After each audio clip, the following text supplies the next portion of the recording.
ଖେଲୁଥିବା ସମୟରେ ମାଟି କାନ୍ଥ ଭୁଶୁଡ଼ି ଶିଶୁ କନ୍ୟାଙ୍କ ମୃତ୍ୟୁ।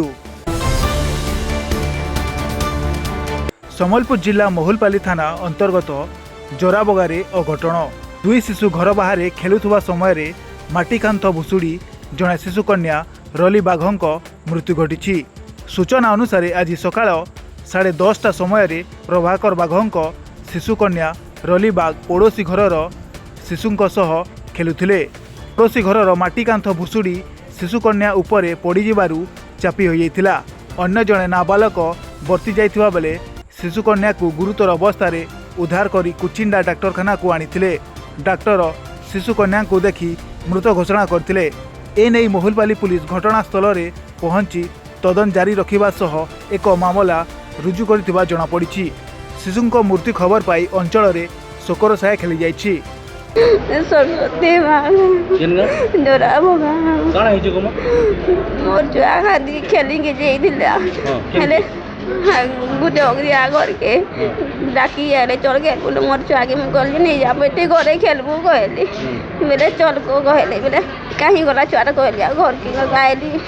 बोले सना काट रखूँ कोई दियाल के रखी देले तागर दियाला दुर्बलियाटा से काट के पले दे से झाँकी देला मोर छुआ के बोले मोर छुआ से छुआ मैंने अचन खेलू जान बोले नहीं जाने से काट के हल दे मोर छुआ छुआ किसी नहीं मोर छुआ झाँकी देला बोले बोर एक रानी सामने छुआ के देखते नहीं घरे भीतर दिन ढुकी गले मामा कहीकिरा मुई छुआ के को कहीकिरा हॉस्पिटल जाको रहे नाटा ये जुड़े छुआ खेलुले माने ये माने एटा पिलर थला दियाल थला दियालटा धसकी कण काठी धसकीला हां काठी है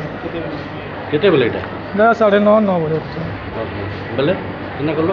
बेले मी घरे नहीं से जेकरी दूसरा लोग आनले घरे के हॉस्पिटल नेले जरा बड़ा हॉस्पिटल के कार घर में के जा रे खेलुले कि का माने हमर घर में छे जहाँ घर से छुआ छे ता घर खेलते तोर छुआ देला हां ताकर घर छुआ छे हमर घर छुआ जेगी से खेलते ताकर लोग छिले ले काठी धसकीला हां लाउडे छोड़ा केना छे किछि नहीं ताके भलो छे। मंजित कुमार पटेल जोराबगा काण है घटना घटना आज्ञा कांथीटा धसकी गला घर हाँ